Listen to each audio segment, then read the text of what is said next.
Assalamualaikum warahmatullahi wabarakatuh.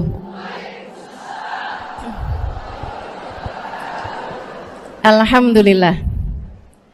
Wassalatu wassalamu ala Rasulillah Muhammad ibn Abdillah wa ala alihi wa sahbihi wa man walah. Subhanaka la ilma lana illa ma 'allamtana innaka antal alimul hakim. Rabbi shrah li sadri wa yassir li amri wahlul 'uqdatan min lisani yafqahu qawli. Amma ba'du.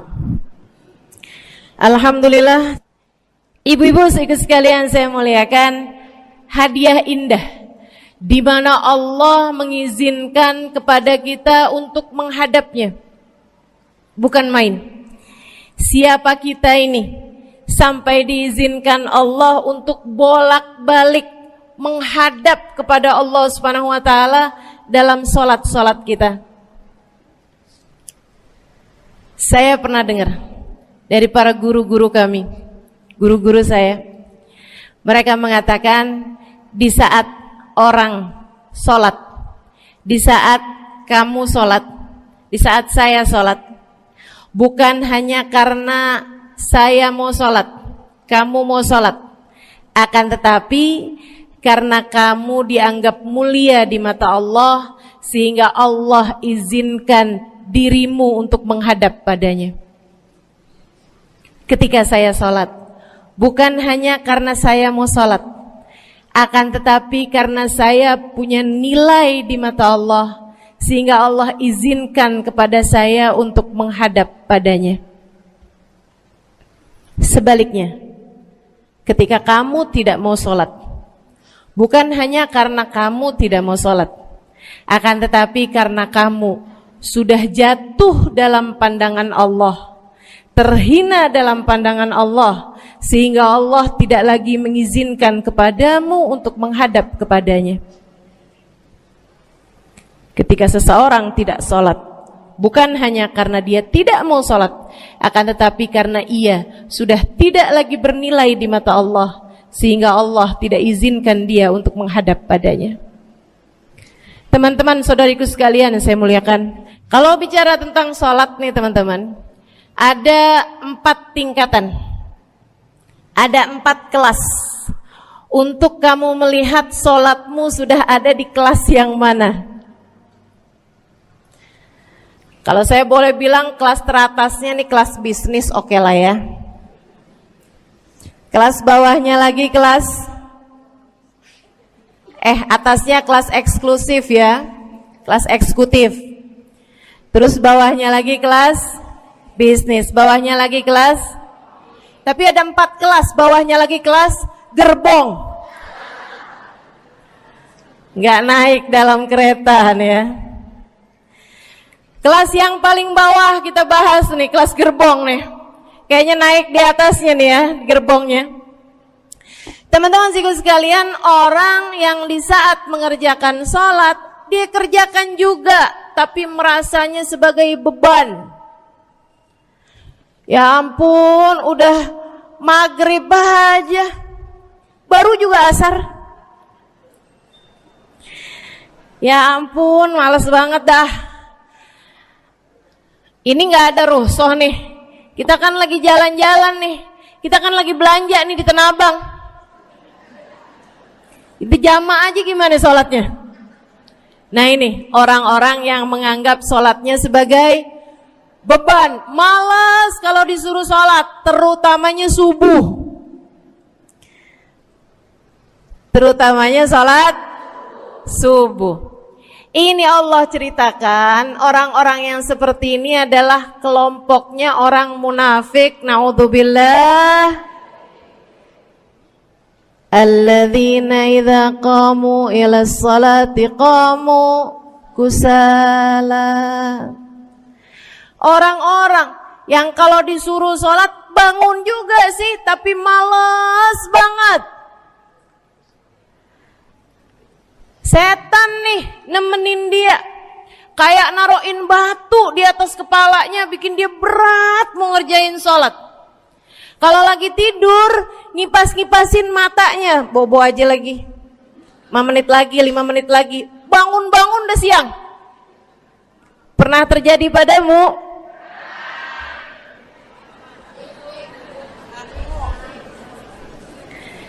Jemur kunut. Bu, yang dijemur tuh jemuran aja, cucian aja. Jangan sampai jemur kunut. Kunutnya dijemur ya. Ketika ada seseorang yang disampaikan kepada Nabi Muhammad bahwasanya orang itu tidak bangun kecuali sesudah azan subuh, artinya enggak tahajud, artinya enggak bangun di sepertiga malam terakhir, bangunnya sesudah azan subuh. Nabi mengatakan padanya tentang orang itu, Nabi bilang pada para sahabatnya, inna syaitan bala fi udhunih, itu adalah orang yang telinganya dikencingin sama setan. Pada pernah dikencingin setan? Kalau bangunnya habis adzan tuh dikencingin setan. Kalau bangunnya udah terbit matahari dikencingin siapa kira-kira? Insyaallah. Teman-teman saudariku sekalian yang saya muliakan, alladzina idza qamu ila salati qamu kusala, malas bener kalau diajakin salat, sampai sebagian salatnya dikerjakan keluar dari waktunya. Yang seperti ini masuk dalam firman Allah Subhanahu wa taala, a'udzubillahi minasyaitonir rajim, fawailul lil musallin alladzina an salatihim sahun. Fawailul lil musallin alladzina hum an salatihim sahun. Celaka orang-orang yang salat. Kenapa kok orang salat celaka ya Allah? Sebab mereka an salatihim sahun, melalaikan salat-salat mereka. Apa maksudnya melalaikan? Imam Sayyidina Ibnu Abbas dalam salah satu tafsir beliau mengatakan alladzina yuakhiruna an waqtiha au yuqaddimuha ila ghairi waqtiha. Orang-orang yang mengakhirkan salat sampai keluar dari waktunya atau memajukannya sebelum waktunya.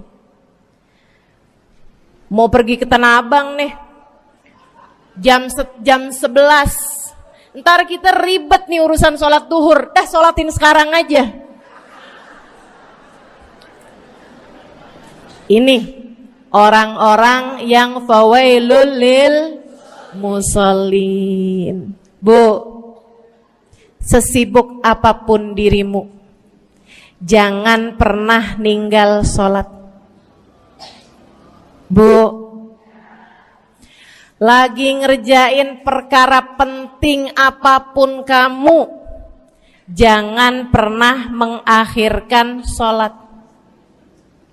Jangan pernah mengeluarkan sholat dari waktunya. Kenapa gitu?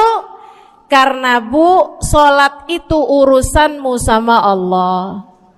Gak ada yang lebih penting daripada itu. Gak ada yang lebih penting daripada itu. Siapa yang mementingkan Allah, dia bakal dipentingin sama Allah. Siapa yang meremehkan salatnya, berarti dia telah meremehkan Allah. Siapa yang meremehkan Allah, dia akan diremehkan oleh Allah. Na'udzubillah min dzalik. Buat adik-adik jomblo, jangan pernah mau kawin sama orang yang gak sholat. Biarpun kamu udah nunggu cukup lama, kalau ada yang lamar kamu dan dia gak sholat, jangan mau bu. Dek, ibu-ibu juga, kalau ada yang janda di sini,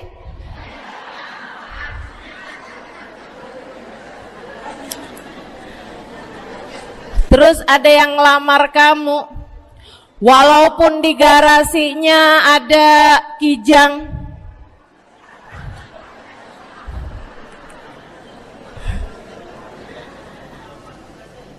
ada bebek, motor maksudnya ya, datang melamar kamu, jangan terima.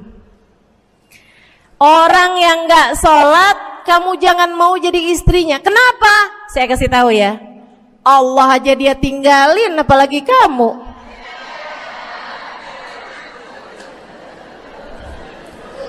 Allah aja dia tinggalin. Siapa yang tidak berguna baginya peringatan Allah, maka tidak akan berguna baginya peringatan dari siapapun. Tapi dia mencintai saya, Ustazah. Dia mencintai saya cinta mati katanya. Sekarang tungguin setahun 2 tahun, cintanya hilang, tinggal matinya. Tapi dia mencintai saya luar biasa, Ustazah. Dia tak sanggup hidup tanpa saya. Itu namanya cinta monyet. Tungguin 2 tahun, cintanya hilang, tinggal.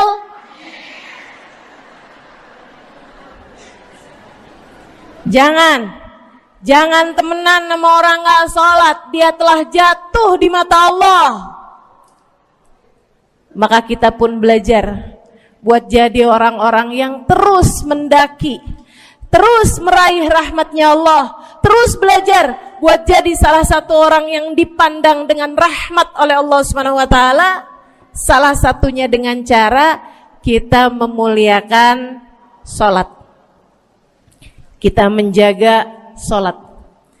Jagain sholatnya, jangan masuk kelompok orang yang tadi itu sholatnya menjadi beban. Ini kelompok paling bawah nih. Naik ke kelas ekonomi. Tadi begitu ya? Kelas ekonomi, orang-orang yang sholatnya menjadi sebuah kewajiban. Dia kerjain, dia tahu itu wajib, dia gak akan tinggalin. Tapi sama halnya dengan kewajiban-kewajiban yang lain. Kita nih kalau mikirnya kewajiban, Bu, kalau nggak diwajibin lagi seneng. Betul nggak? Masih ada kayak beratnya gitu ngerjain sholat.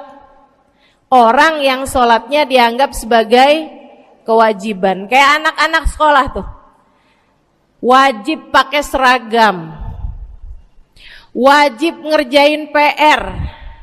Kalau satu hari, besok enggak wajib pakai seragam. Ada nggak ya pakai seragam? Nggak ada. Nggak ada yang besoknya dipakai seragam. Terus tanyain, kenapa kamu tetap pakai seragam? Abisnya saya suka sama seragamnya. Nggak ada. Karena mereka menganggap pakai seragamnya adalah kewajiban. Sekolahnya sebagai kewajiban. Jadi giliran besok libur anak-anak, hore gitu. Ada orang-orang yang sholatnya dianggap sebagai kewajiban. Nggak ada yang nambah kalau kewajiban tuh. Sholat sunnah boro-boro, sholat wajib aja kalau bisa dibikin sesingkat mungkin akan dilaksanakan dengan cara yang sesingkat-singkatnya.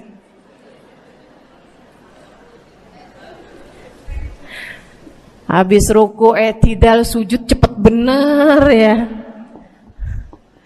Malaikat raqib sama malaikat atid nih udah tahu aja kalau dia sholat. Habis ghairil maghdubi alaihim waladdallin. Malaikat atid bilang sama malaikat raqib, kulhu, catat kulhu udah pasti.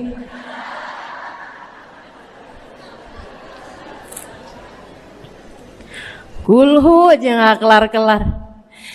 Teman-teman saudariku sekalian yang saya muliakan, sholatnya dianggap sebagai sebuah kewajiban, nggak nambah dengan sunnah, namanya wajib. Kita naik lagi insya Allah.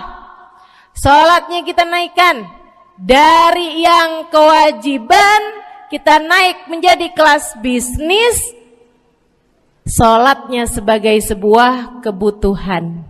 Bu, mudah-mudahan nih ibu-ibu, teman-teman semuanya yang sedang menyimak kajian pada hari ini, saya doakan, karena saya berharap saya pun juga didoakan, agar menjadi salah satu orang yang sudah berada dalam tingkatan ini.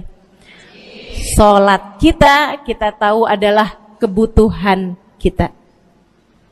Sama kayak kebutuhan makan, Bu. Ibu kenyang nggak kalau makan nasi doang 2 piring? Kenyang. Siapa yang bilang nggak kenyang? Kalau kamu makan nasi doang sepiring, kenyang apa nggak kenyang? Kenyang. Akan tetapi pasti ibu-ibu mau nambah dah. Nambah apaan? Lauk. Nambah lauknya. Ada ikan asin, ada sayur asem. Langsung pada lapar nih. Ada sambal, Masya Allah, ada tempe goreng. Udah Ibu ya, tetangga lewat kagak nyadar. Masya Allah. Teman-teman sekalian, kita nambah, bahkan udah kenyang pun kita masih cari lagi tambahan. Makanan apa nih yang bisa kita makan? Karena kita tahu makan adalah sebuah kebutuhan kita. Kita perlu sama makan. Kita butuh sama makan. Maka demikian pula dengan orang-orang yang sholatnya sudah dia tahu adalah sebagai sebuah kebutuhan. Cukup sih duhur 4 rakaat, dia nambah. Ada qobliyahnya, ada ba'diyahnya. Jam-jam 9 pagi nggak ada sholat wajib sih, tapi pengen ngemil, ya Bu ya, dengan cara kerjain sholat duha. Malam-malam abisnya isya, ampun mau tidur, ingat katanya Nabi, pesannya kepada Sayyidina Abu Hurairah, wasani habibi, kata Abu Hurairah, an utir qabla an anam. Kekasih saya Nabi besar Muhammad, kata Abu Hurairah, kasih pesan pada saya untuk jangan tidur sebelum sholat witir. Jadi habis kelar sholat isya langsung sambung sama witirnya. Dia tahu sholatnya adalah sebagai sebuah kebutuhan. Kebutuhan. Saya butuh untuk sholat karena saya butuh kepada Allah. Saya perlu sholat karena saya perlu kepada Allah. Saya perlu sholat karena saya tahu urusan saya sebesar apapun saya rasakan adalah kecil dalam pandangan Allah. Saya perlu sholat karena permasalahan dalam hidup saya yang saya rasakan sebesar gunung di atas pundak saya, di atas punggung saya, di hadapan Allah tak sampai seperti setitik debu yang mudah saja untuk dia angkatkan dari kehidupan saya. Maka kita pun menjadikan sholat sebagai sebuah kebutuhan. Lagi sakit, jangan ninggal sholat. Kenapa? Kamu menghadap kepada yang punya kesehatan. Lagi banyak utang, jangan ninggal sholat. Sama, jangan utang lagi. Karena kamu menghadap kepada pemilik segala kekuasaan, pemilik dunia dan akhirat, pemilik semua uang di atas muka bumi ini adalah Allah. Makanya Habib Ali Habsyi, penulis kitab Maulid Simtud Durar, yang tadi ibu-ibu baca, maulidnya, beliau pernah bilang, Ada dalam salah satu diwan beliau. Diwan tuh syair-syair beliau itu ya. Ali idza qad marid syafahu fi'lus shalah la'alla syirru sifa fi wad'i tilkal jibah. Kata beliau, Ali nih kalau lagi sakit, nih Habib Ali ya, beliau tuh padahal punya amal ibadah sangat banyak. Tapi Habib Ali bilang, Ali idza qad marid syafahu fi'lus shalah. Ali nih kalau lagi sakit, sembuhnya sama sholat. Sembuhnya sama sholat. La'alla sirru sifat. Rasa-rasanya memang Allah letakkan rahasia kesembuhan ada pada fi wad'i tilkal jibah, terletakkannya jabhah kita, dahi kita di tempat sujud. Di sana semua permasalahan-permasalahan dalam hidupmu menjadi ringan. Saat kamu meletakkan dahimu di tempat sujud, kamu berbisik lirih kepada Allah, akan tetapi suaramu didengar sama yang punya arsy. Akan tetapi suara bisikanmu didengar segenap malaikat-malaikat yang ada di atas langit. Kemudian mereka mendoakanmu sehingga Allah mengatakan wasjud waqtarib, sujudlah kamu. Posisi sujudmu itu waqtarib akan membuatmu menjadi dekat dengan Allah Subhanahu wa taala. Sujudlah dan mendekatlah kepadaku, kata Allah. Agrab ma yakunul 'abd min rabbih fahuwa sajid, kata Nabi Muhammad. Fa'akthiru fihi du'a faqamin an yustajabulah. Tempat terdekat seorang hamba dengan Tuhannya adalah saat dia sedang sujud. Maka perbanyaklah doa dalam sujudmu, kata Nabi Muhammad. Doamu sangat mungkin diijabah oleh Allah. Apalagi kalau doanya kamu haturkan di sepertiga malam yang terakhir.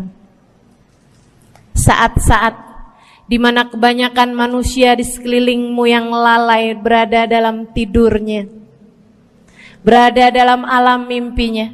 Para ulama tuh sampai bilang, Bu, dari kehususannya sepertiga malam yang terakhir, orang yang ngerjain maksiat aja sepertiga malam yang terakhir tuh tidur. Ibu gak pernah tahu orang-orang pulang diskotik jam berapa? Gak tahu ya, sama. Tapi Bu, yang pasti mereka tuh sepertiga malam yang terakhir malah pada pulang, malah pada tidur gitu.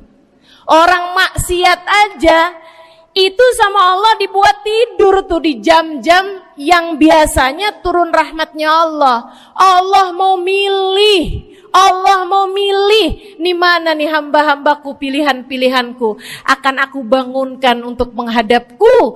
Kemudian Allah Subhanahu wa taala bertanya, hal min mustaghfirin, hal min taib, hal min talibi hajatin fauni lahul matalib. Siapa nih di antara kalian yang lagi mohon doa, minta pertolongan, mohon ampunan, akan aku beri, kata Allah Subhanahu wa taala, sebab kalian meminta pada waktu yang paling aku suka. Kalau punya hajat minta. Kapan mintanya? Dalam sujud. Kapan sujudnya? Dalam sholatmu di sepertiga malam yang terakhir. Bu, ngelihat muka-mukanya pada punya hajat banyak-banyak nih. Gimana tahajudnya?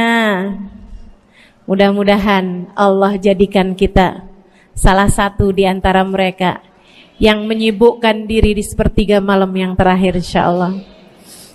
Sampai-sampai Bu ya, saya tinggal lama di kota Hadramut dulu. Orang-orang di Hadramut, orang awamnya, itu kalau mereka punya anak kecil umur 1 tahun, 2 tahun, 3 tahun tuh, punya anak bayi, balita gitu. Kalau mereka bangun di sepertiga malam yang terakhir, mereka akan membangunkan anak-anaknya walaupun buat main. Alasannya 2. Yang pertama, agar mereka terbiasa bangun di jam-jam segitu. Nantinya kalau besarnya mereka jadi udah kebiasaan bangun di jam segitu, gampang ngerjain tahajud.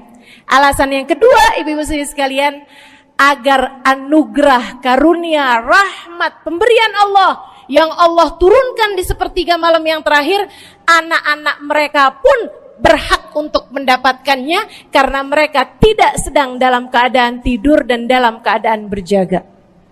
Kan kebalik orang kita. Anak-anak kita, cucu-cucu kita kalau bangun jam segitu kita tidurin lagi, masih malam nak, masih malam. Mama masih ngantuk nak. Masya Allah. Ibu, saya punya ibunya guru saya. Saya punya guru salah satunya dan yang tercinta di hati saya, Sayyidil Habib Umar bin Hafid. Guru saya. Beliau punya ibu namanya Hubabah Zahra. Almarhumah, baru meninggal masa-masa deket pandemi. Ya Bu ya, baru aja beberapa tahun silam meninggalnya. Itu ibu-ibu sekalian punya anak kalau nggak salah 12. Kalau nggak salah 12 anak beliau. Laki-laki 5. Kalau saya nggak salah ya, mohon maaf kalau saya salah. Kemudian yang perempuan 7. Semuanya soleh-solehah. Semuanya Bu, jadi orang-orang yang luar biasa, yang terutamanya anak yang pertama itu Habib Ali Masyhur, jadi mufti pada zamannya di Kota Tarim. Sampai wafatnya beliau masih sebagai mufti.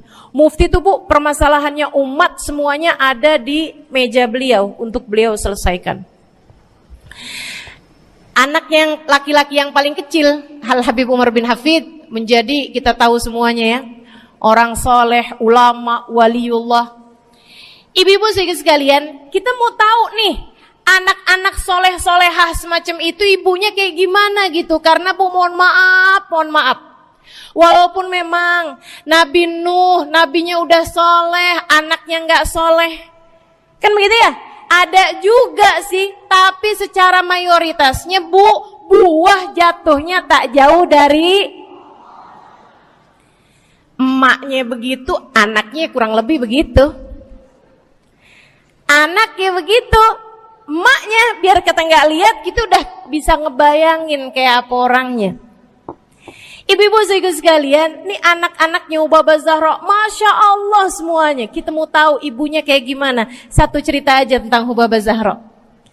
Ibu-ibu sekalian, anaknya cerita, Hubabah Zahra, Umi, anak perempuannya, dia bilang seumur hidupnya nggak pernah ninggal tahajud. Bu, dari awal balik sampai meninggal, tidak pernah meninggalkan tahajud. Jauh banget ya? Sama siapa? Tahajud semalam, seminggu libur. Kelakuan siapa tuh? Hubabah Zahra gak pernah ninggal tahajud kecuali satu malam. Satu malam itu beliau tuh lagi ada hajat besar, maksudnya lagi kayak ada acara pernikahan, kemudian beliau juga kelelahan, kecapean, baru tidurnya juga jam-jam 2, jam-jam mau jelang pagi Bu ya. Kelewatan tahajud. Bangun pas azan subuh. Ibu, beliau bangun dengan gemeteran. Beliau bangun dengan menggigil padahal nggak musim dingin. Beliau bangun, azan, innalillahi wa inna ilaihi rajiun. Azan, astagfirullah, ya Allah, astagfirullah, azan, ya Allah, ampuni Zahra ya Allah, ampuni Zahra ya Allah. Anaknya cerita, hari itu aku tidak pernah melihat ibuku berlelehan air mata sepanjang hari lebih daripada hari tersebut. Hari itu kami melihat ada seorang perempuan berlelehan air mata beristighfar memohon ampun kepada Allah karena satu malam dalam hidupnya beliau meninggalkan tahajudnya, teman-teman. Masya Allah, Masya Allah. Tiap kali makan ingat gitu, ya ampun tadi malam gak tahajud, samihni ya Rab, samihni ya Rab, sampai gak enak makan. Insya Allah, Insya Allah. Mudah-mudahan Allah jadikan keagungan sholat ada dalam hati kita. Sholat kita jadi kebutuhan, insya naik tingkat eksekutif, teman-teman. Tadi saya ulangin lagi dah, karena ibu-ibu kan suka rada lupaan. Kelas yang paling bawah, kelas apa tadi? Gerbong. Menjadikan sholatnya sebagai beban. Kelas berikutnya menjadikan sholat sebagai kewajiban. Naik lagi menjadikan sholat sebagai kebutuhan. Tingkat terakhirnya ada hamba-hamba tercinta di sisi Allah yang menjadikan sholat mereka sebagai sebuah hiburan dalam hidupnya, hobi dalam hidupnya. Diawali, dicontohkan oleh baginda kita Nabi besar Muhammad yang mengatakan dalam hadis sahihnya, wa ju'ilat qurratu aini fis shalah, wa ju'ilat qurratu aini fis shalah. Dijadikan, kata Nabi Muhammad, Allah telah dijadikan li untukku qurrat aini, kesenanganku dalam kehidupan, kebahagiaanku ada pada, hobiku ada pada as-shalah, salat. Nabi itu orang yang kesenangan beliau, hobi beliau adalah salat. Kana idza faza'ahu amrun aladha ila shalah. Kata para sahabat meriwayatkan, Nabi kalau lagi dengar kabar-kabar yang gak enak, segera menuju kepada salat. Nabi kalau udah ada kabar-kabar Rasul pasukan kita terkalahkan di medan peperangan, Nabi ngelihat Bilal. Kemudian Nabi Muhammad nanya, udah dekat waktu sholat Bilal? Sebentar lagi Rasul, arihni bihaya Bilal, arihni bihaya Bilal. Yuk Bilal, sampaikan diri saya Bilal, tolong hibur diri saya Bilal. Segera azan dan kita akan sholat bersama-sama wahai Bilal. Kesenangan beliau, hobi beliau dalam sholat, dalam hidup adalah sholat. Teman-teman saya sekalian, bukan hanya Nabi Muhammad, tapi para sahabat-sahabat Nabi Muhammad, tapi para tabi'in, para tabi'it tabi'in. Saudaraku sekalian saya muliakan, Sayyidina Umar bin Khattab alaihi ridwanullah, kana idza ja'ahu hal, apabila beliau dalam keadaan hatinya lagi khusyuk, hatinya lagi nyambung banget sama Allah Subhanahu wa taala, kalau mau salat sunnah manggil orang. Beliau sholat dalam masjid, ada orang mau sholat sunnah, ada orang lagi baca Quran dipanggil sama beliau. Kamu saya bayar ya, kamu duduk sebelah sini saya nih, baca Qurannya deketan saya sini, kamu saya bayar. Buat apaan wahai Sayyidina Umar? Buat negur saya, ngingetin saya lagi sholat nih. Oh gak usah dibayar Tuan. Yaudah kalau gitu kamu duduknya sebelah sini ya. Tugas saya apa Tuan? Kalau kamu lihat saya sholat berdirinya kelamaan, ingetin saya buat ruku. Kalau kamu lihat ruku saya kelamaan gak bangun-bangun, ingetin saya buat bangun. Kalau kamu lihat sujud saya kelamaan, ingetin saya buat duduk. Karena saya sekarang ini kalau lagi berdiri baca Al-Quran, lupa buat ruku. Dari nikmatnya bacaan Quran beliau. Baik Tuan, sholat, baca Fatihah, habis itu baca Quran, surat Al-Quran, dapat selesai satu, kok masih enak, baca lagi, masih enak lagi, baca lagi, yang sebelah beneran nih gak ruku-ruku. Beliau berdiri kemudian bilang, Tuan ruku, gak kedengeran. Beliau berdiri deketin telinganya, Tuan ruku, belum kedengeran juga, ruku, Allahu Akbar. Sayyidina Umar bin Khattab. Tabi'in, Sayyidina Ali Zainal Abidin. Pernah lagi sholat, rumahnya kebakaran, teman-teman. Sholat sunnah di waktu malam, rumahnya kebakaran. Orang-orang pada teriak-teriak, Tuhan, harik, nar, ya ibn binti Rasulillah, wahai anak dari cucunya Nabi Muhammad, Tuhan, ada api di sekitarmu, Tuhan, kebakaran, Tuhan, kebakaran. Allahu Akbar. Sami Allahu liman hamidah, enggak lihat apa-apa. Habis selesai sholat baru lihat, kebakaran nih rupanya. Orang-orang pada bilang, kami sudah mengingatkanmu Tuhan. Apa jawab beliau? Al-hadni an-narul kubro. Di depan saya ada api yang jauh lebih besar, api neraka. Saya nggak lihat api sekecil ini. Masya Allah.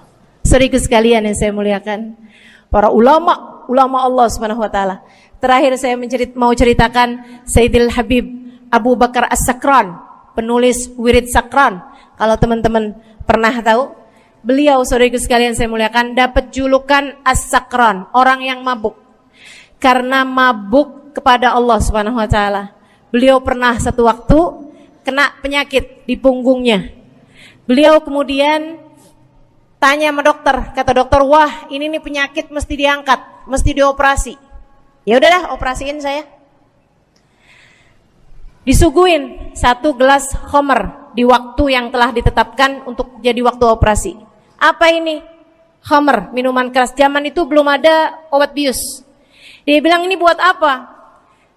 Khamr ini Tuhan, minuman keras, ya, agar engkau nggak sadar. Jadi enak gitu kita ngoperasinya. Dia bilang, saya mau dengan kesehatan saya kepengen ngerjain taat kepada Allah. Saya nggak mau. Saya dapetin kesehatan saya dengan cara mengerjakan yang diharamkan Allah, yaitu minuman keras. Saya nggak perlu ini. Waduh, kalau gitu nggak bisa dioperasi Tuhan. Kenapa soalnya? Ya nanti kan kesakitan, nanti susah operasinya gitu. Oh gampang. Kalau kalian pengen bikin saya nggak sadar, nggak perlu minuman keras. Terus gimana? Operasikan kalau saya sedang sholat. Maka mulailah, dokter-dokter udah pada siap. Beliau lagi sholat sunnah ya Bu ya, Allahu Akbar gitu. Mulai dokter buka baju belakangnya, mulai Bu digunting kulitnya, digergaji tulangnya. Beliau Bu mukanya meringis saja enggak. Beliau ruku, dokternya ikutan nungging. Beliau sujud, dokternya ikutan menunduk juga. Beliau sholat nikmat banget. Sampai beliau selesai dari sholat, beliau nanya sama dokter-dokternya, kenapa nggak nurut tadi tuh waktu saya sholat mestinya operasi? Kata dokter, udah selesai Bib dari tadi. Masya Allah. Radhiyallahu ta'ala anhum wardahum. Ini bukan kelas-kelas kita. Saya cuma ceritain aja sama ibu-ibu. Bukan berarti ibu-ibu nanti pas waktu sakit bilang sama dokter-dokter nggak usah dibius. Beda hati Bu, beda hati. Ibu ya, beda iman, beda semuanya kita sama mereka. Yang pasti, makanya saya kan yang ini nggak doa nih. Pas yang kebutuhan tuh baru saya doa. Kenapa? Karena kayaknya tingkatan kita dah Bu ya. Mentok dah, sampai kebutuhan itu dah. Insyaallah, mudah-mudahan Allah jadikan kita orang yang menjaga salat insyaallah. Rabbi jalni muqimas shalah wa min dzurriyyati amin. Rabbi jalni muqimas shalah wa min dzurriyyati amin. Rabbi jalna muqimis shalah wa min dzurriyyatina rabbana wa taqabbal du'a. Ala hadhihi niyyah bi kunniyah salihah ila hadratin nabi al-fatihah. Syaitanir rajim. Bismillahirrahmanirrahim. Alhamdulillahirabbil alamin. Ar-Rahmanir-Rahim Maliki Yaumiddin. Iyyaka na'budu wa iyyaka nasta'in. Ihdinas siratal mustaqim, siratal ladzina an'amta 'alaihim ghairil maghdubi 'alaihim waladdallin. Amin. Taqabbalallahu minna wa minkum, taqabbal ya karim. Sama-sama kita hormati, kita sayangi segenap keluarga besar dari Majelis Ta'lim Raudhatul Aliyah di bawah pimpinan Ibu Ayu Komaladewi Kita doakan semoga beliau beserta segenap keluarganya senantiasa dalam limpahan rahmat ridha Allah Subhanahu wa taala. Juga kita doakan Ustazah Nabilah Al-Haddad sebagai pengasuh di majelis ta'lim ini, sebagai pimpinan di majelis ta'lim ini, Bu Ayu dan Ustazah Nabilah sekeluarga semuanya insyaallah senantiasa dalam pandangan kasih sayang Allah SWT. Panjangkan umurnya, disehatkan badannya, dimudahkan urusannya, kabulkan hajatnya, semakin dicinta Allah SWT dan Rasulnya. Para ustadzah, para hubabah, para syarifah, para pimpinan pondok pesantren, para pimpinan majelis ta'lim, yang mudah-mudahan semuanya dalam limpahan rahmat ridha Allah SWT, serta tentu saja semua yang hadir di majelis ini, baik ibu-ibu, kakak-kakak, adik-adik, anak-anak, yang mudah-mudahan semuanya dirahmati Allah, disayang Allah, dibahagiakan Allah, diistiqomahkan jalannya menuju ridha Allah Subhanahu wa taala, insyaallah diistiqomahkan jalannya menuju surga Allah Subhanahu wa taala. Amin ya rabbal alamin. Qul amantu billah thumma istaqim, kata Nabi Muhammad sallallahu alaihi wasallam kepada seorang pemuda yang meminta nasihat. Ya Rasulullah, ausini, wahai Rasul, tolong nasihati aku. Kita kalau ketemu orang mulia jangan minta duit, Bu. Kita kalau datang ketemu sama orang-orang yang kita tahu doanya mustajab, sangat soleh, hidupnya baik, apalagi jika dia adalah kekasih-kekasih Allah Subhanahu wa taala. Kamu kalau berjumpa dengan ulama, jangan minta sesuatu yang duniawi. Tirulah para sahabat ketika berjumpa dengan Nabi Muhammad. Biasanya mereka meminta satu dari dua hal. Yang pertama, mereka minta doa. Ida'ili ya Rasulullah, doakan aku wahai Rasul. Ibu juga gitu. Kalau ketemu sama ulama, ketemu orang soleh, ketemu kiai, ketemu habib yang kita tahu doanya mustajab, bertemu hubabah, mintalah doa. Tapi jangan hanya sekedar urusan doa duniawi, Bu. Doa duniawi itu yang gimana, Ustazah? Doa yang kalau diijabah nggak akan manfaat begitu kamu masuk dalam alam kubur. Itu namanya doa duniawi. Ustazah, doakan saya biar saya cepat kebeli rumah. Bu, kalau mati rumahnya dibawa gak? Ustazah, doakan saya kepengen beli HP baru. Dibawa gak HP-nya? Enggak. Itu namanya doa duniawi. Ustazah, Doakan biar suami saya tambah cinta.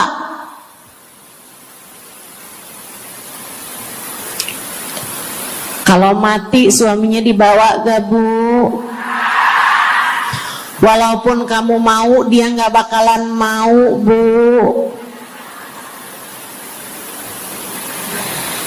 Sesuatu yang sifatnya duniawi.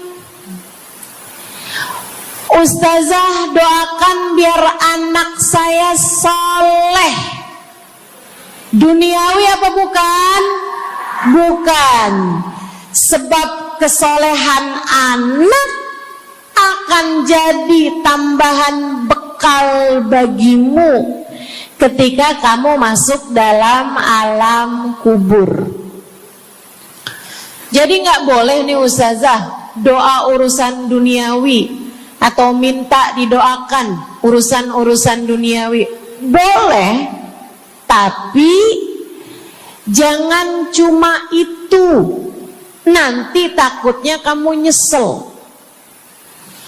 Kalau selama di dunia kamu doanya hanya untuk urusan dunia, takutnya begitu masuk dalam kuburan sudah tidak ada lagi doa yang akan Allah ijabah untukmu ketika kamu ada dalam alam kubur nanti. Sayang-sayang. Jadi kalau doa, prioritaskan urusan akhirat. Insya saya berasa banget jadi orang yang sering dimintain doa sekaligus juga sering minta doa. Saya kalau ketemu orang soleh, ketemu habaib, ketemu hubabah, saya akan minta doa, nggak pernah minta duit saya.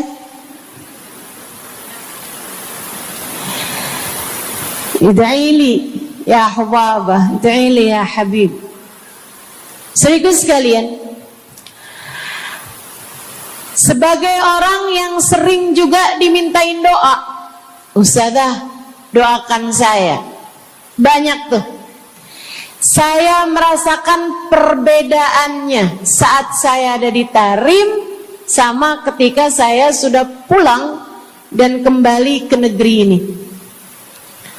Waktu saya di Tarim, orang kalau minta doa sama saya, usik berdoa,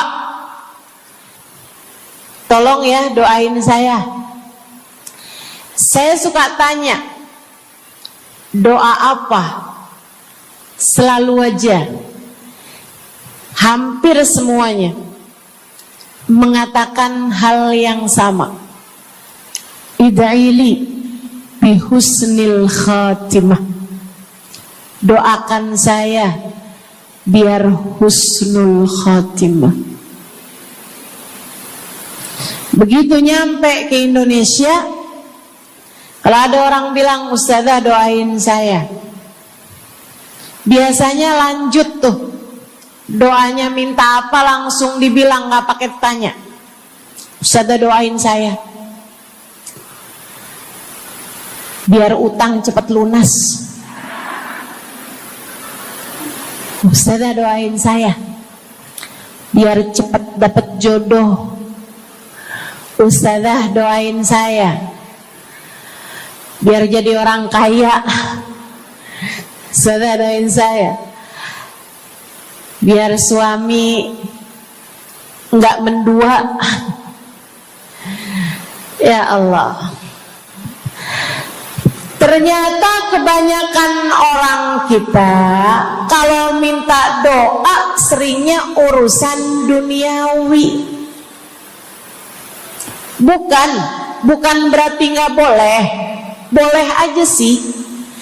Cuman takutnya begitu kamu mati nyesel kalau semua doamu selama ini adalah sesuatu yang tidak ikut kamu bawa ketika kamu mati.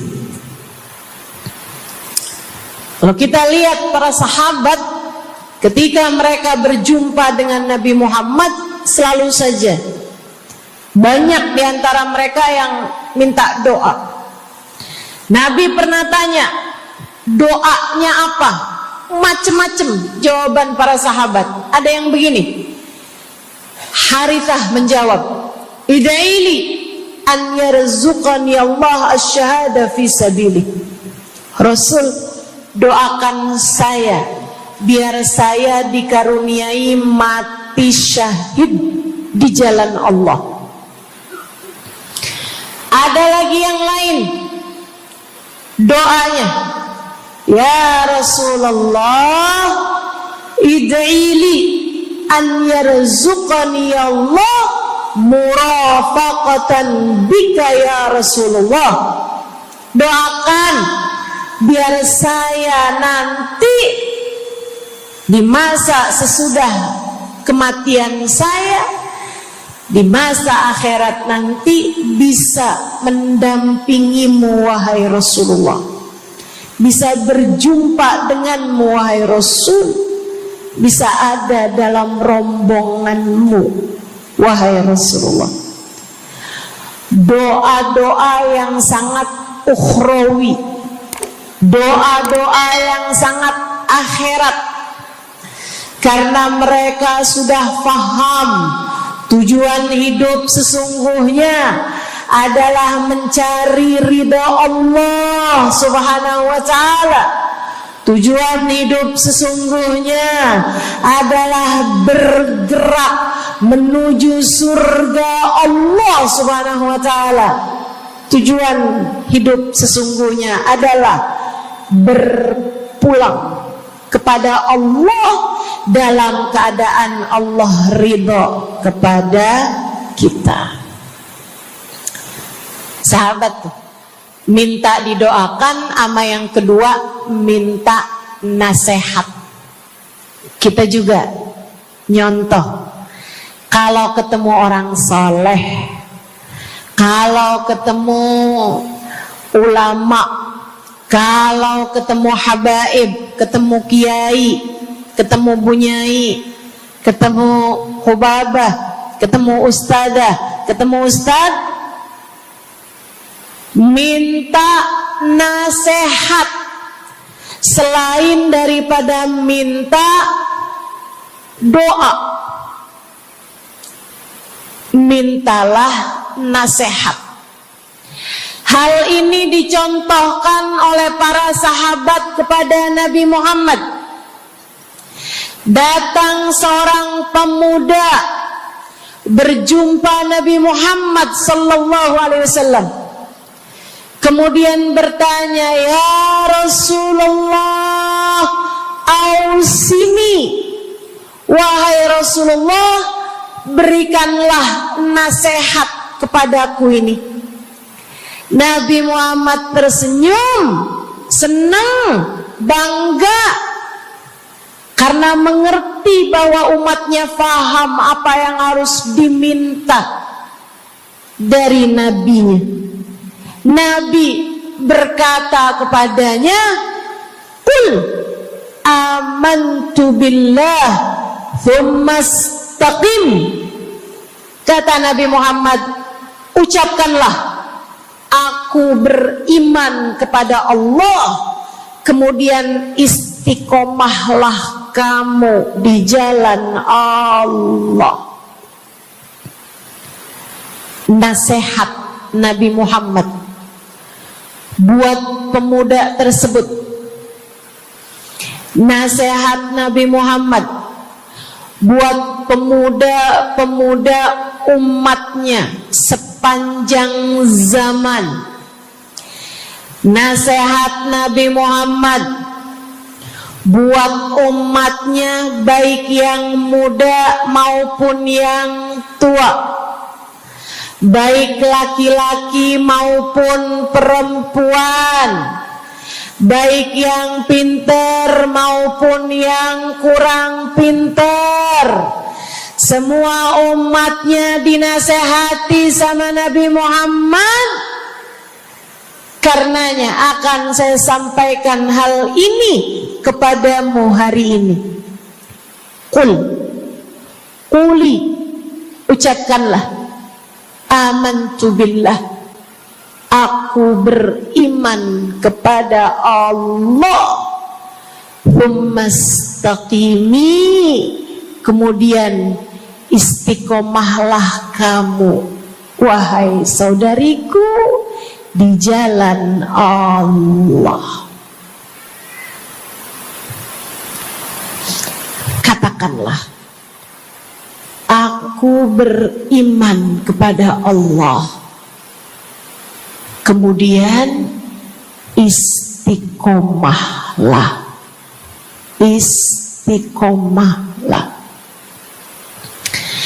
Nasihat yang sangat indah dari baginda kita Nabi besar Muhammad, yang Allah karuniakan kepadanya jawami'al kalim, dapat selalu berbicara dengan kata-kata yang ringkas tapi padat. Nabi itu ucapannya ringkas tapi padat. Nggak kayak saya, Bu, udahlah panjang. Dan ya, mudah-mudahan Allah jadikan ucapan-ucapan kita jadi kalimat-kalimat yang akan membawa kita menuju surga. Jadi ucapan-ucapan yang akan bawa kita menuju ridha Allah SWT. Ibu-ibu, kita sama-sama belajar, biar kalau ngomong itu enggak panjang-panjang, akan tetapi bermutu, berkualitas.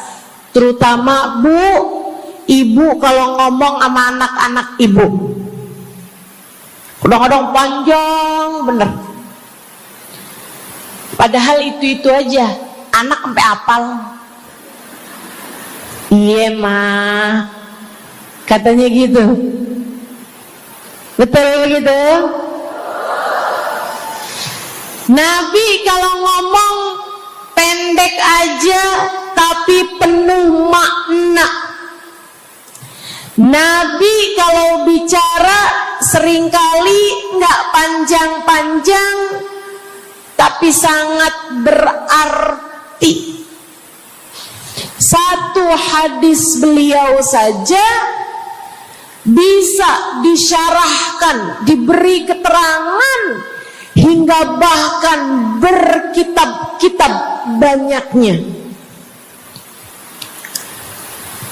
Ibu-ibu sekalian, salah satu dari ucapan ringkasnya Nabi Muhammad, amantu billah, kata Nabi, qul amantu billah, tsumastaqim, ucapkanlah, aku beriman kepada Allah, kemudian istiqomahlah di jalan Allah. Apa itu istiqomah? Lurus, jangan belok-belok. Lurus, jalan terus. Jalannya adalah jalan yang lurus. Itu yang selalu kita minta dalam tiap rakaat sholat kita. Kita berdoa kepada Allah, ihdinas siratal, ya Allah, tempuhkanlah untuk hidup kami ini jalanmu yang lurus. Sama kayak kamu lagi bilang, ya Allah, karuniakanlah dalam kehidupan kami keistiqomahan di jalanmu ya Allah. Kamu selalu minta istiqomah 17 kali sekurangnya tiap hari.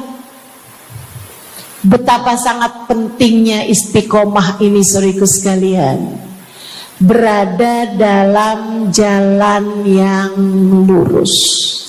Saya mau bahas jalan lurus yang dimaksud ini apa aja. 1, kamu harus lurus imannya. Amantu billah, aku beriman kepada Allah. Kata Nabi Muhammad sallallahu alaihi wasallam, qul amantu billah, ucapkanlah aku beriman kepada Allah. Maka istiqomah tersebut yang nomor 1 adalah dalam urusan keimanan. Bu, Kak, Dek, Nak, yang lurus imanmu. Iman yang lurus tuh yang gimana, Ustazah? Iman yang lurus adalah memahami 2 kalimat syahadat yang menjadi pintu gerbang keimananmu. Orang kalau masuk Islam, dia jadi orang yang beriman, dia mengucapkan kalimat syahadat. Apa itu? La ilaha illallah. Yang pertama. Yang kedua, Muhammad Rasulullah. Tidak ada Tuhan selain Allah. Itu harus kamu miliki dalam hatimu secara lurus, istiqomah. Gak ada Tuhan selain Allah.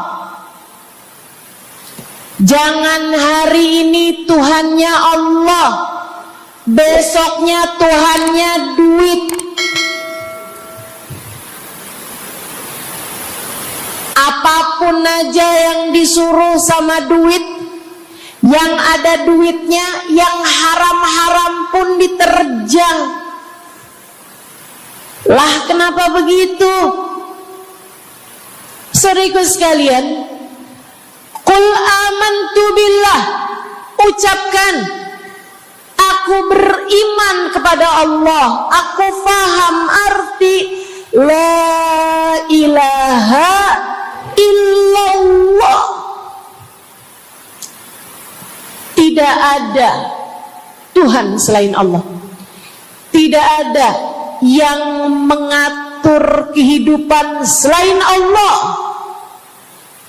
Tidak ada yang memberi rezeki selain Allah. Maka berimanlah kepada Allah. Kalau ada istri bilang sama suaminya,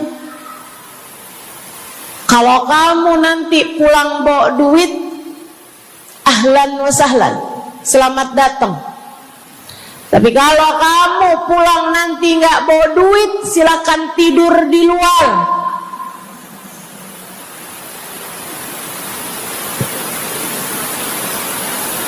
Kamu sepertinya kurang beriman. Kamu lupa bahwa pemberi rezeki bukan suamimu, melainkan yang ngasih rezeki itu cuma 1, Bu. Namanya bukan pekerjaan, bukan atasan, bukan pemerintah. Yang ngasih rezeki cuma Allah Subhanahu wa ta'ala. Maka berimanlah atas hal itu. Jangan nyalahin si ini, nyalahin si itu. Imanmu benerin. Imanmu benerin. Banyak orang saya liatin itu suka pada repot urusan rezeki. Banyak banget. Di dunia ini nih banyak yang suka repot urusan rezeki. ngejar dunia abis-abisan, ngejar duit segala macam cara, sampai omongannya nggak jadi omongan orang beriman.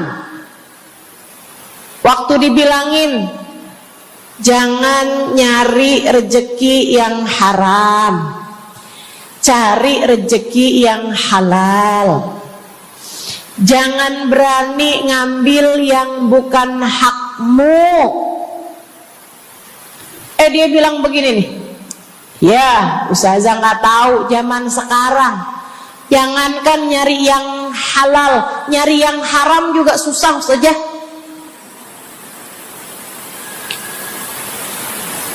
Itu omongan orang nggak beriman. Kamu mesti ngerti dulu, kalau yang kamu minta adalah urusan rezeki, dengerin. Kalau yang kamu minta urusan rezeki, kamu harus datang kepada alamatnya. Yang sering kali membuat kamu setengah mati urusan rezekimu, sampai mau-maunya menghinakan diri, minta-minta sama orang, berharap dari orang. Seorang ibu berharap dari anaknya, seorang istri berharap dari suaminya. Saudariku sekalian, yang sering kali membuat kamu tersiksa urusan rezeki adalah karena kamu salah alamat. Kamu salah alamat. Kamu sedang tersesat jalan. Kamu sedang salah arah. Makanya jadinya kemana-mana kamu nggak nemu. Orang alamatnya aja salah. Ini kalau kamu mau ke Kubah Mas, tapi kamu perginya ke Taman Mini, nyampe apa nggak nyampe? Dapat apa nggak majelisnya? Nggak dapat. Kenapa? Salah alamat. Yang dicari Kubah Mas, kamu perginya ke Keong Mas. Nggak nyampe, nggak dapat. Saya kasih tahu padamu, alamat rezekimu ada pada Allah. Alamat rezekimu ada pada Allah. Alamat rezekimu ada pada Allah. Maka berimanlah kepadanya, fahamilah arti la ilaha illallah. Tidak ada Tuhan kecuali Allah. Gak ada yang ngasih rezeki selain kamu. Lagi sakit, kamu mau nyari obat, saya kasih tahu alamat obatmu. Alamat yang bisa menyembuhkanmu hanya satu, namanya urusan rezeki. Allah sudah bilang, War-Razzaq dzul quwwatil matin. Allah lah satu sang pemberi rezeki. Allah lah satu sang pemilik kekuatan sejati. Jadi kamu kalau mau nyari rezeki, datanglah ke alamatnya, datanglah kepada Allah. Kamu lagi mau nyari kesehatan, jangan salah alamat. Datanglah kepada sang pemilik kesehatan. Alamatnya yaitu Allah yang telah mengatakan, fa idza maridtu fa huwa yashfin.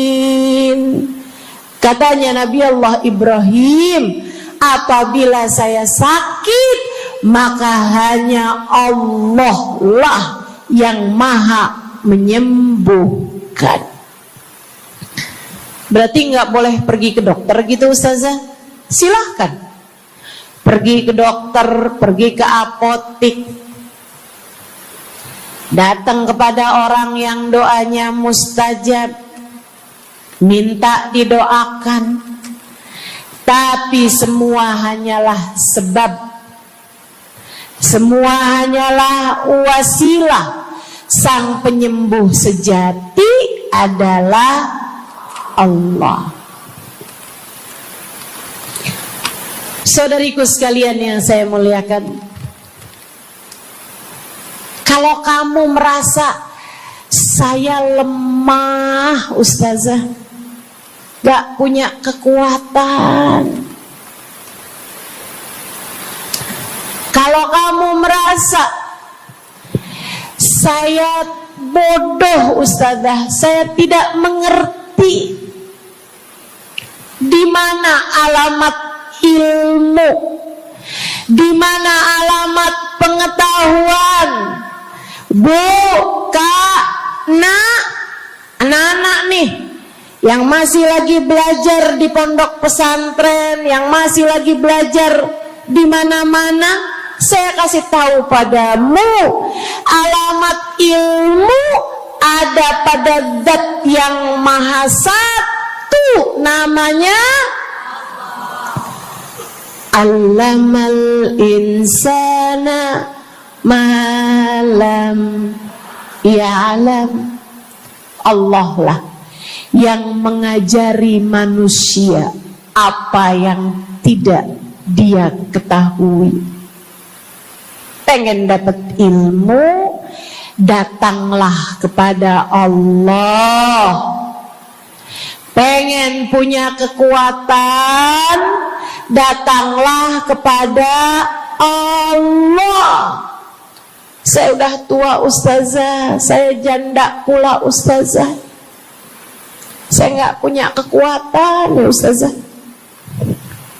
Kekuatanmu hanya ada pada Zat yang Maha Satu, Allah Subhanahu wa Ta'ala.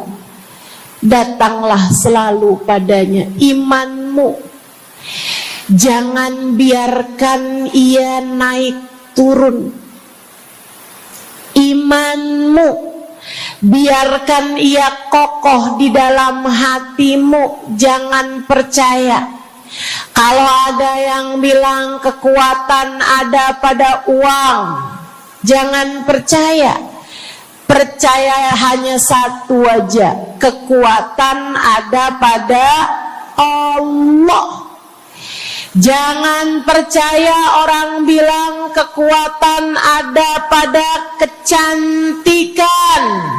Kalau kamu cantik, kamu kuat, suamimu gak akan kemana-mana. Jangan percaya, Bu.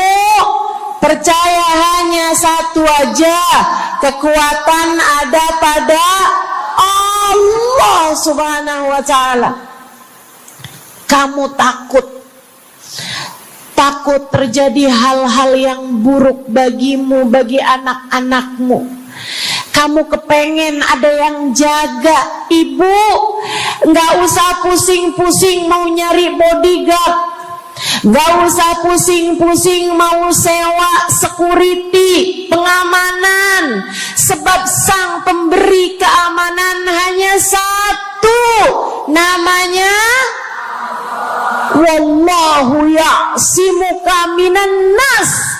Hanya Allah satu yang dapat menjagamu dari kejahatan manusia. Qul a'udzu birabbin nas.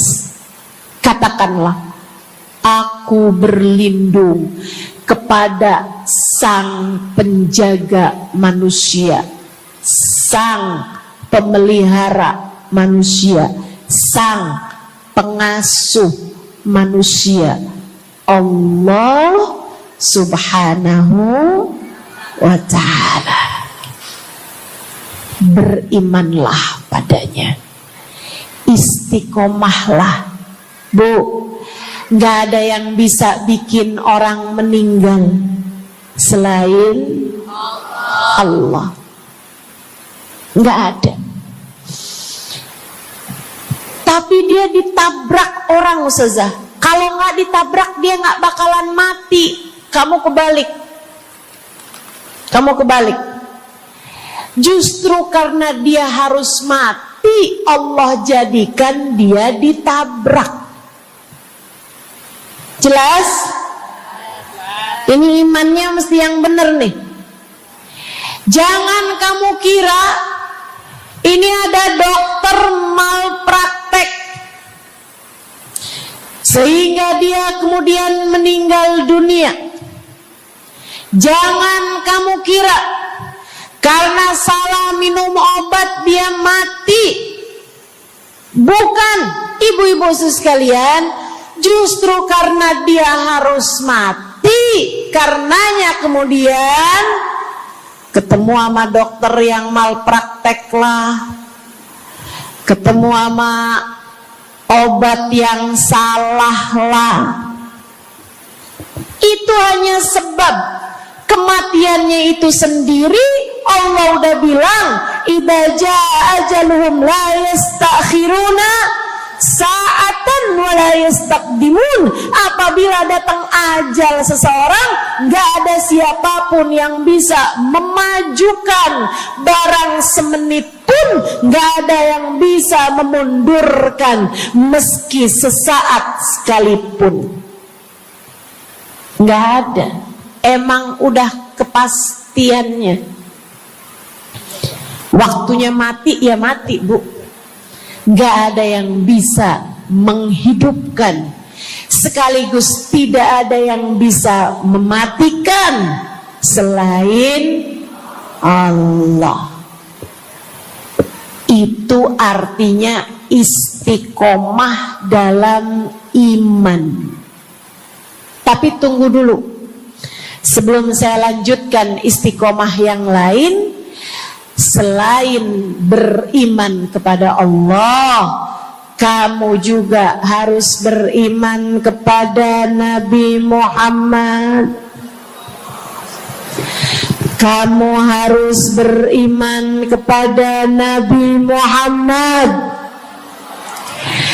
Beriman bahwa beliau adalah, a'udzubillahi minasyaitonir rajim, qul innama ana basyarum mithlukum yuha ilayya. Dua-duanya harus seimbang. Innama ana basyarum mithlukum, tapi juga yuha ilayya. Katakanlah wahai Nabi Muhammad, aku adalah seorang manusia seperti kalian. Saya punya badan, saya punya perasaan. Kalau nggak makan-makan saya lapar. Kalau habis makan nggak minum saya haus. Kalau beberapa hari saya nggak tidur, saya ngantuk. Qul innama ana basyarun. Sampaikan kepada manusia, aku adalah seorang manusia seperti kalian juga. Ama anak cinta, lama nggak ketemu sama istri, kangen. Katakan wahai Nabi Muhammad, ana basyarum mithlukum, saya manusia seperti kalian juga. Kalau ada yang disayang kemudian meninggal, sedih. Karena Nabi adalah seorang manusia. Tapi tunggu dulu, beliau tidak hanya sekedar manusia, itu adalah satu sisi kehidupan Nabi Muhammad. Jangan lupa, innama ana basyarum mithlukum, tapi yuha ilayya, aku diberi wahyu, aku hamba wahyu, aku berbincang-bincang dengan Allah, kalian tidak. Aku berbicara langsung dengan Allah, kata Nabi Muhammad, kalian tidak. Aku dituruni malaikat Jibril, kalian tidak. Aku diberi wahyu Al-Quran 30 juz, kalian tidak barang seayat pun. Nih, kalau saya perhatikan, imannya umat manusia yang beriman kepada Allah sekalipun menjadi cacat ketika tidak beriman kepada Nabi Muhammad. Lihatin, mohon maaf, orang Yahudi beriman kepada Allah.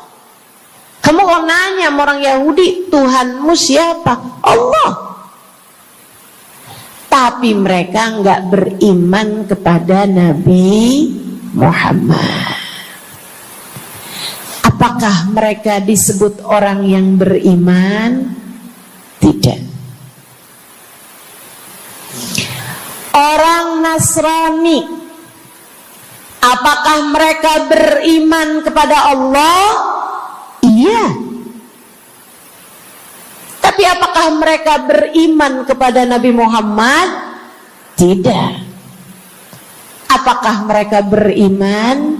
Tidak. Bahkan umat Islam ada yang mempercayai sesudah Nabi Muhammad ada nabi yang lain, namanya Mirza Ghulam Ahmad, sehingga mereka menyebut agama mereka Islam, tapi agama Islamnya pakai ada kelanjutannya, Islam Ahmadiyah. Apakah mereka beriman? Tidak. Sebab syarat iman selain la ilaha illallah juga ada Muhammad Rasulullah. Bahkan Bu, ada banyak di antara kita orang-orang yang iman kepada Allah luar biasa, tapi kalau urusan kepada Nabi Muhammad, kalau lagi diceritain Isra Mi'raj, dia bilang Nabi Muhammad tuh gak usahlah segitu amat diperayakan Isra Mi'rajnya. Nabi Muhammad tuh Isra Mi'raj cuman sekedar ruhnya aja, badannya nggak pakai Isra Mi'raj. Jadi Nabi itu orang ngelihatnya kayak tidur aja, ruhnya aja yang melayang-layang. Isra Mi'raj bener, tapi ruhnya aja, badannya nggak pakai pergi.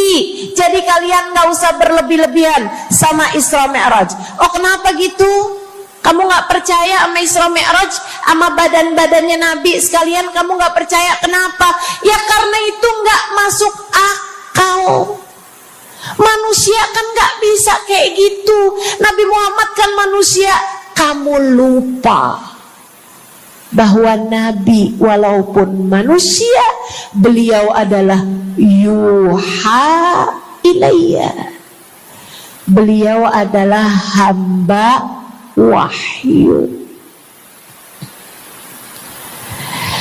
Ketika diceritakan tentang mukjizatnya Nabi Muhammad yang bisa memperbanyak makanan, bahkan ada ghazal, ada rusa yang berbicara dengan Nabi Muhammad, ada unta yang sujud kepada Nabi Muhammad, ada pohon yang datang kepada Nabi Muhammad dengan mencabut akarnya, kemudian berjalan dengan akarnya menuju Nabi Muhammad.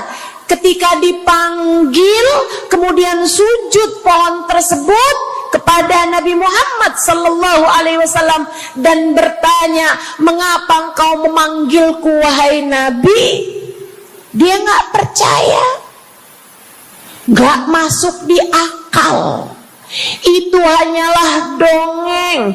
Kita bilang tapi hadisnya sahih. Riwayatnya Ibnu Mas'ud yang menceritakan hal itu, hingga bahkan Sahibul Burdah menuliskannya.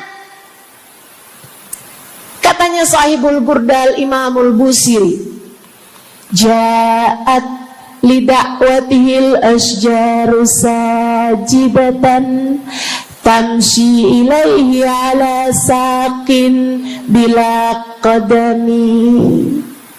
Datang ketika dipanggil sama Nabi Muhammad pepohonan. Mereka datang dengan, mereka berjalan dengan akar-akar mereka, kemudian sujud di hadapan Nabi Muhammad. Ini tentang iman. Mereka nggak percaya. Mereka ngakunya paling beriman. Mereka ngakunya paling lurus imannya. Tapi kenapa kalau mengenai Nabi Muhammad kamu menjadi timpang? Ketika melihat orang ramai-ramai bersolawat kepada Nabi Muhammad, mereka kegerahan.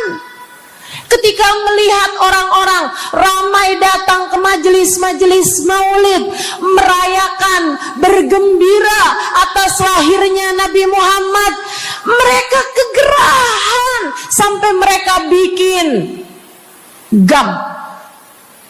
Apaan tuh? Gerakan anti maulid. Oh, ada lagi mereka menyebut diri mereka GAS. Apaan tuh? Saya tanya. Gerakan anti solawat lah. Kenapa kamu kegerahan sama Nabi Muhammad? Hah? Kenapa kamu ngerasa kayak takut banget umat begitu cinta sama Nabi Muhammad? Ada apa denganmu? Kamu lupa Nabi Muhammad memang manusia, tapi qul innama ana basyarum mithlukum yuha ilayya. Jangan pernah pisahkan Nabi, meskipun beliau seorang manusia seperti kita, tapi beliau adalah hamba wahyu.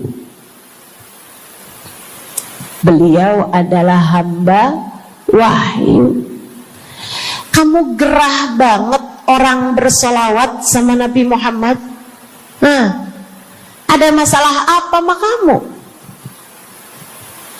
Kamu gerah banget orang baca maulid Nabi Muhammad.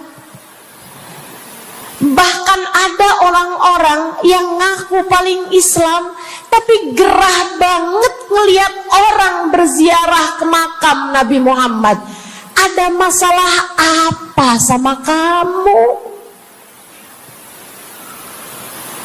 Yang bermasalah bukan kami umat Nabi Muhammad. Yang bermasalah adalah imanmu.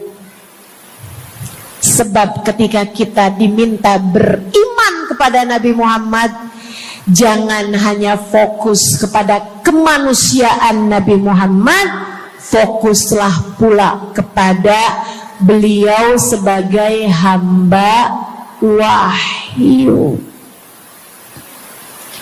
Saudaraku sekalian yang saya muliakan, istiqomah dalam iman.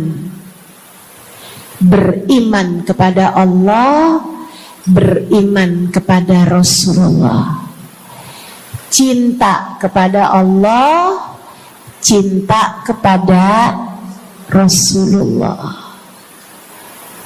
Cinta kepada Rasulullah, cinta kepada keluarga Rasulullah, cinta kepada sahabat Rasulullah, dan istiqomahlah dalam cinta tersebut.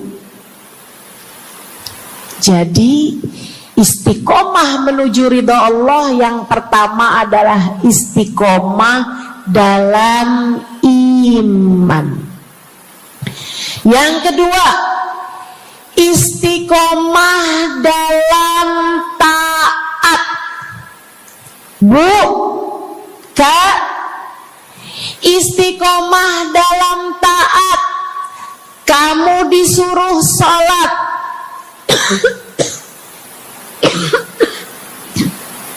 istiqomahlah.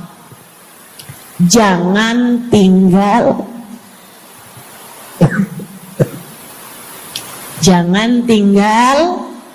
sholat.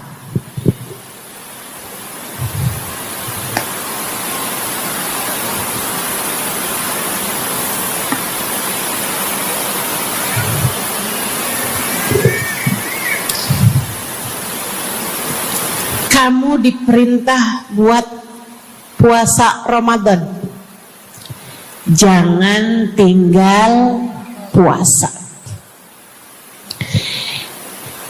Yang kemarin puasanya bolong karena menstruasi, karena haid, karena nifas misalnya, kamu wajib untuk bayar hutang puasa di hari-hari yang seperti ini. Jangan sampai hutang kamu nggak dibayar. Kadang-kadang sampai Syakban belum lunas juga. Pas ditanya, kamu kok nggak bayar-bayar utangnya tuh? Habisnya nggak ada yang nagih. Kamu minta siapa yang nagih? Israel.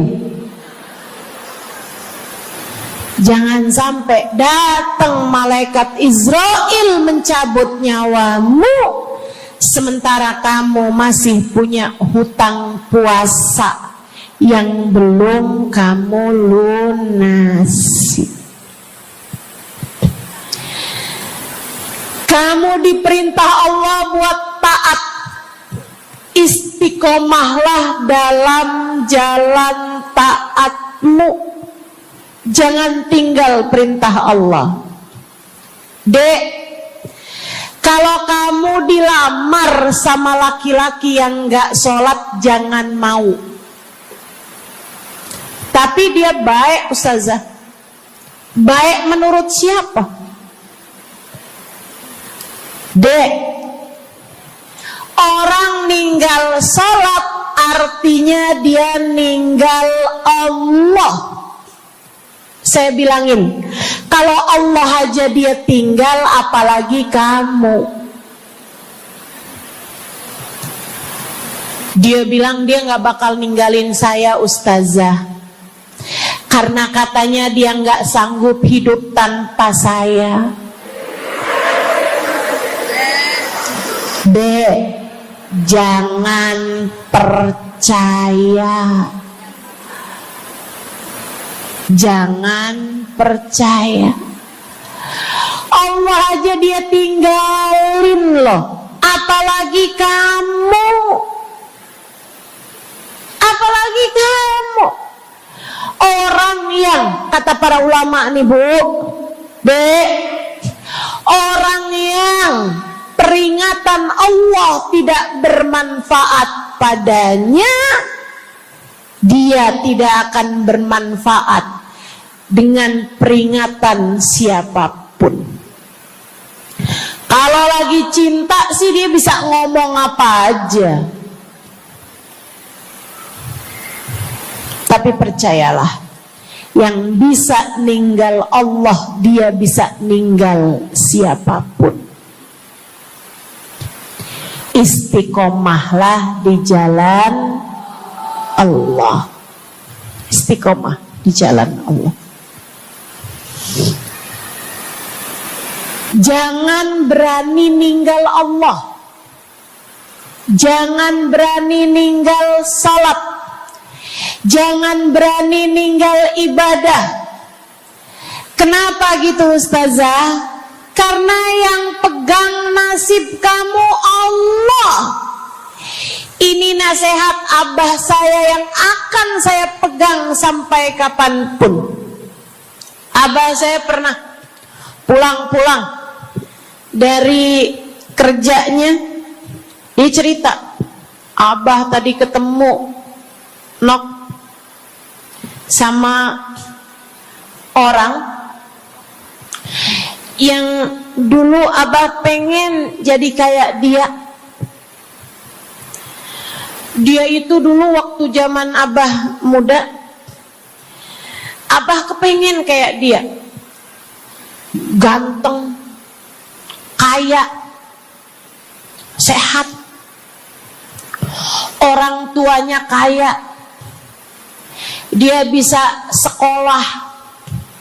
Abah kepengen sekolah, nggak ada biayanya. Abah harus bantu orang tua buat nyari nafkah, sehingga akhirnya putus sekolah. SD aja nggak tamat, kata abah saya. Serius kalian? Kata abah kepengen banget jadi kayak dia itu waktu zaman abah muda. Tadi abah ketemu sama dia di trotoar. Abah kaget ngelihat dia. Kenapa, Bah? Dia sekarang gila. Jadi orang gila di trotoar. Abah pas liatin mukanya kayak kenal nih.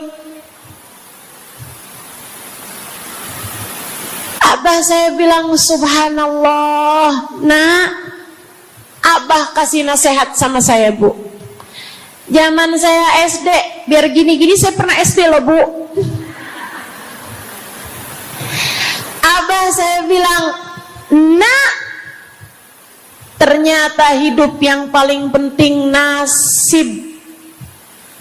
Dan ingat, nak, nasib adanya di tangan Allah. Maka kalau kamu kepengen nasib kamu bagus, jangan pernah tinggal Allah. Itu nasihat abah saya. Saya pegang terus sampai dengan sekarang. Kamu dalam hidup yang penting nasib.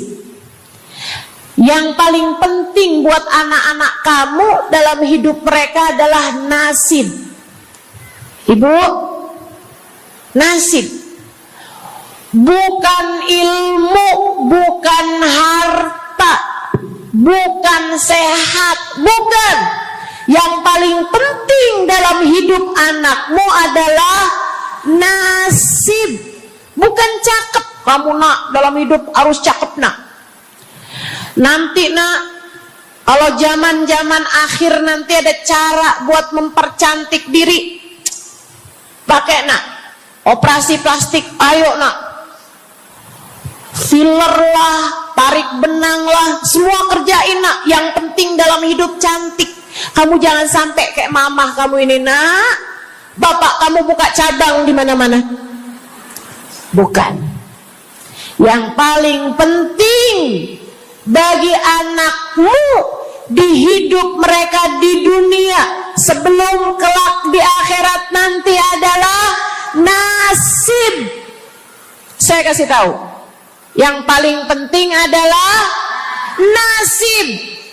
Dan nasib itu adanya dalam genggaman Allah. Maka kalau kamu kepengen nasibmu bagus, kalau kamu kepengen nasib anakmu bagus, jangan tinggal Allah. Urusanmu dengan Allah yang bagus. Perintah-perintah Allah jangan ditinggal. Larangan-larangan Allah jangan diterjang.